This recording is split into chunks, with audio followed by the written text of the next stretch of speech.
ব্যবহার করেছেন নাস, নারী পুরুষ সবাই। এর একটা ব্যাখ্যা বা এর একটা আর একটা জিনিস দিলে আপনার বুঝতে সুবিধা হবে।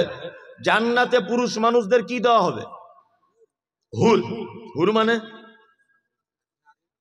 এবার হুর মানে নারী। তাহলে হুর মানে যদি নারী হবে, তাহলে নারীরা জান্নাতে গিয়ে কি করবে? তরকারি রান্না করবে, কি করবে? হ্যাঁ, হুর এটা এমন একটি শব্দ যেটা উভয় লিঙ্গকে বোঝানো হয়েছে। হুর শব্দের অর্থ, শাব্দিক অর্থ হচ্ছে বিপরীত লিঙ্গ। ভালো করে বুঝবেন এগুলো, বিপরীত লিঙ্গ। তার মানে পুরুষের জন্য নারী, নারীর জন্য পুরুষ, তাই না? জি। সঙ্গী বা সঙ্গিনী উভয় কি বোঝায় হুর শব্দটা? তা আল্লাহ সুবহানাহু ওয়া তাআলা বলছেন নাস, মানুষের জন্য এসেছে। এবার আর একটা কথা দিয়ে আপনাকে বোঝালে খুব ভালো করে আপনি বুঝবেন। আমাদের সকলেই যারা এখানে বসে আছি, আচ্ছা আমরা সবাই তো মানুষ। মানুষ একজনা স্কুলে পড়ায়, তাকে কি বলে লোক? মাস্টার। আর একজন জ্বর পাতলা পায়খানা হলে ওষুধ ইঞ্জেকশন দেয়, প্রয়োজনে সিলাইন ব্যবহার করে, প্রয়োজনে ফোঁড়াটা কেটে দেয়, এই লোকটাকে কি বলে? ডাক্তার। আর একটা লোক জলসা শুনতে এসেছিল পলিন্দায়, একটা সাইকেল এখান থেকে চুরি করে নিয়েছে, তাকে কি বলে? চোর, তাই না? আচ্ছা, আর একটা লোক এই লোকে বাড়িতে পায়খানা করে, পায়খানা ঘর ভর্তি হয়ে যায়, ওটা পরিষ্কার করে, তাকে কি বলে? মেথর। আপনার তো ভালো বুদ্ধি দেখতে পাচ্ছি। তার মানে বুঝতে পাচ্ছেন, মেথর, মাস্টার, ডাক্তার, চোর, চারটে জিনিস আপনাকে বোঝালাম। আচ্ছা বলুন তো, এরা চার কোয়ালিটির লোক, এরা মানুষের ভিতরে না এক একজন এক এক রকমের প্রাণী? মানুষ। এবার আপনাকে আবার বলছি, এই চারজনের মর্যাদা একই না আলাদা? আলাদা। মাস্টার আমারও স্যার, আমার বেটারও স্যার, আমার বাপেরও স্যার, এত সম্মানী মানুষ। ডাক্তার আমিও বলি ডাক্তার, আমার স্ত্রী বলে ডাক্তার, আমার বাপ বলে ডাক্তার, আমার বেটা বেটি সবাই বলে ডাক্তার। আর চোর ধরা পড়ে গেলে বাপও ঘুষি মারবে, বেটাও মারবে, মেয়ে ছেলেরা প্রয়োজনে ঝাঁটার বাড়ি চালিয়ে দেবে, ওটা সম্মান। মেথর ও যখন মানে কোদাল আপনার ওই ঝাঁটালি বালতি নিয়ে বাসে উঠতে যাবে, কন্ট্রাক্টর সহজে তুলবে না, কারো রিক্সাতে উঠতে গেলে সহজে তুলবে না। ওই জন্য দেখবেন ওরা বেশিরভাগ সাইকেল বা হেঁটে হেঁটে রাস্তাতে যাতায়াত করে, ওদেরকে কোনো প্যাসেঞ্জার গাড়িতে তোলে না। আর মাস্টারকে যদি কেউ দেখে যে আপনাদের পুলিন্দার হেডমাস্টার বাসে উঠছে, আপনি যদি বসে থাকেন, তাহলে কি করবেন? ছাত্র হিসাবে সিট ছেড়ে দেবেন, তাকে বলবেন বসুন। তার মানে সম্মানের জায়গাটা সবার জন্য এক নয়। ঠিক তেমন আমরা সবাই মানুষ, কর্মের পরিবর্তনের কারণে কেউ হলো মেথর, কেউ হলো চোর, কেউ হলো গুন্ডা, কেউ হলো মাস্টার, কেউ হলো প্রফেসর, কেউ হলো ডাক্তার। আল্লাহ বলছেন মানুষের জন্য কোরআন অবতীর্ণ করেছি, কিন্তু মানুষের ব্যাপারে আবার অনেক নাম দিয়ে আল্লাহ কোরআন মাজিদে মানুষকে ডেকেছেন, অনেক নাম। এক, কোরআনের শব্দ এসেছে মুনাফিকুন, মুনাফিক আছে, মুশরিকুন, মুশরিক আছে, আছে, মুত্তাকিন আছে, মুমিনিন, মুমিন আছে, আছে, মুফলিহুন আছে। আচ্ছা বলুন তো, মুনাফিক, মুশরিক, কাফিরুন, কাফের, মুত্তাকিন, মুমিন, সালেহিন, মুফলিহুন, এরা সব মানুষ না মানুষের বাইরে? সব মানুষ। মানুষ না? মানুষ।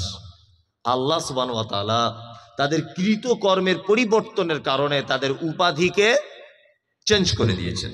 আমি ভাঙাচুরো গলায়, আমার আগে যিনি বক্তব্য রাখছিলেন আলহামদুলিল্লাহ খুব কণ্ঠস্বর ভালো, তার আগে আব্দুল কাবির ইসলাহি খুব চমৎকার সুললিত কণ্ঠে বলেন। আমার পরে যিনি আসবেন কারি আব্দুল জব্বার, ওনার একটা গজল শুনলেই মোটামুটি জলসা সব শেষ, এত কঠিন মানে সুন্দর ওনার গলার কণ্ঠ, আল্লাহু আকবার। আমি ভাঙাচুরো গলাতে আপনাদেরকে কয়েকটা ব্যক্তিকে চিনিয়ে দিয়ে আমি চলে যাব ইনশাআল্লাহ। কয়েকটা ব্যক্তিকে আল্লাহ যাদের ব্যাপারে কথা বলেছেন, তার মধ্যে দুটো একটা ব্যক্তির কথা বলি, যেমন মুনাফিক। চেনে নাকি মুনাফিক? চেনেন না? মুনাফিক চিনিয়ে দিই। মুনাফিক কাকে বলে? এরা কত খাতারনাক, এরা কত ভয়াবহ, এই ব্যাপারগুলো একটু বলে দিই। আরবিতে আলেম ওলামারা আছেন, আমার কোথাও মিস হয়ে গেলে আপনারা আমাকে নক করবেন অবশ্যই, এটা আমি সব জলসাতে বলি, কারণ আমি পড়ে এসে জেনে এসে তদন্ত করে এসে মূলত এর পিছনে সময় দিয়ে তবে কথাটা বলছি। বাই সোশ্যাল মিডিয়া শুধু আপনারা পুলিন্দাতে এই যে 500 লোক বসে আছেন তা নয়, এই মুহূর্তে এখানে এমন এমন চ্যানেল আছে 2-4 হাজার মানুষ লাইভে চলে এসেছে, অলরেডি আমারও পেজ চলছে, ওখানে 2-4 হাজার মানুষ চলে এসেছে।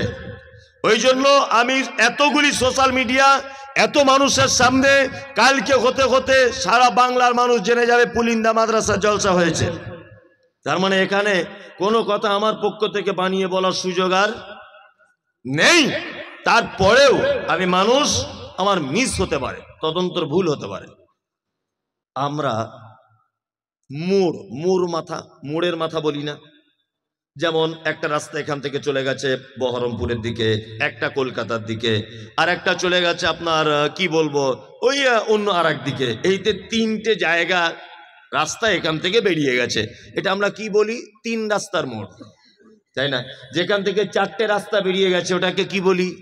4 চৌরাস্তা বা 4 রাস্তার মোড়, তাই না? এই যে চৌরাস্তা বা 4 রাস্তা, আরবিতে এই জায়গাটাকে বলা হয় নিফাক। নিফাক মানে হচ্ছে একই জায়গা থেকে 3-4 দিকে লাইন বার করে দেওয়া, এর নাম নিফাক। মুনাফিককে এই শব্দ থেকে এসেছে মুনাফিক। মুনাফিক হচ্ছে ওই মানুষটি, যে মানুষটি একই ব্যক্তির ব্যাপারে একটাই জবান থেকে 2-3 রকমের কথা বলে, এ হচ্ছে পাক্কা মুনাফিক। একদম কথা বাংলায় বলে দিই, তাহলে বুঝতে আরো সুবিধা হবে। ফজরের নামাজ পড়ে ইমাম সাহেবকে বলছেন আসসালামু আলাইকুম। ওয়ালাইকুম আসসালাম। সত্যি আপনার মতো ইমাম সাহেব হয় না, 30 বছর নামাজ পড়ছি, আপনার ব্যবহার, আপনার কোরআন তেলাওয়াত মনোমুগ্ধকর ব্যাপার। সত্যি আমার জীবনে আমি এত ভালো ভদ্র ইমাম দেখিনি। আপনার কণ্ঠস্বর, আপনার কোরআন তেলাওয়াত, আপনার ব্যবহার, আমরা গ্রামবাসী খুব খুশি। এখন ইমাম সাহেবের ছেলের পাতলা পায়খানা হচ্ছিল, মরে যায় ভাব। ও এখন জোহরের আগে কারুর মোটরসাইকেল ধার করে বাড়ি চলে গেছে, সারগাছিদোর বাড়ি। এখন জোহরের সময় আসতে পারেনি। তা যে লোকটা ফজরের নামাজ পড়ে সালাম করে ওর প্রশংসা করছিল, ওই লোকটা জোহরের সময় এসে দেখছি ইমাম সাহেব নাই, কোনো কারণে বাড়ি চলে গেছে, কাউকে বলার টাইম পাইনি। ওই লোকটাই তখন এসে বলছে সব ভালো, অতিরিক্ত কামাই করছে, চেঞ্জ করে দিলে হয়নি ইমাম সাহেবটা। এ হচ্ছে পাক্কা মুনাফিকে। একই পাক্কা মুনাফিক। ফজরের সময় একই ব্যক্তির ব্যাপারে প্রশংসা করলো, আর সন্ধ্যাবেলা এসে বা জোহরের সময় এসে বদনাম করলো। হেড মাওলানা খুব ভালো, প্রধান শিক্ষক খুব ভালো মানুষ, এই শিক্ষকটা খুব ভালো, ওই যে আপনার সলুয়া শিক্ষক ও খুব ভালো লোক।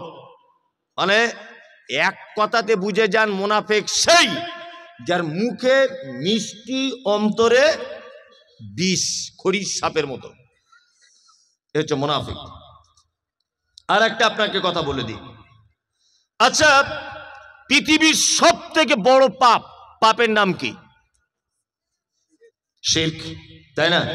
শিরক সব থেকে বড় পাপ। তারপর ধরে নেন পিতামাতার সঙ্গে সদ্ব্যবহার করা, তারপর এতিমের মাল আত্মসাৎ করা, তারপর মিথ্যা সাক্ষ্য প্রদান করা, তারপর ব্যভিচারে লিপ্ত হওয়া, তারপর সতী সাধ্বী নারীকে অপবাদ দেওয়া, তারপর আরো বড় বড় বড় বড় পাপ। ইসলামে 70টা কাবিরা পাপের সিরিয়াল দেওয়া হয়েছে। কটা? 70টা। 69টা ডাইরেক্ট, আর একটা মাত্র পাপের ব্যাপারে ওলামাদের ভিতরে মতভেদ রয়েছে। 69টা ডাইরেক্ট পাপ খুঁজে পাওয়া গেছে, একটা পাপের ব্যাপারে একটু ওলামাদের ভিতরে মতভেদ। যাই হোক, আমি একদম 70টাই ধরে নিলাম পৃথিবীতে বড় পাপ। 69টা পাপ যদি কেউ করে, জাহান্নামের কোন জায়গায় থাকবে? সে জাহান্নাম যেতে পারে, কিন্তু জাহান্নামের কোন জায়গায় থাকবে আল্লাহ বা তার রাসূল এ ব্যাপারে কোনো নির্দিষ্টকরণ করে নেই। একটা লোক ব্যভিচার করলো, ব্যভিচার করার পর মারা গেল, লোকটা জাহান্নাম যেতে পারে। একটা লোক এতিমের সম্পদ আত্মসাৎ করলো, ও জাহান্নাম যেতে পারে। একটা লোক পিতামাতার অসৎ ব্যবহার করেছে, ও জাহান্নাম যেতে পারে। একটা লোক মিথ্যা সাক্ষ্য প্রদান করেছে, ও জাহান্নাম যেতে পারে, যাবে ধরে নেন 100%।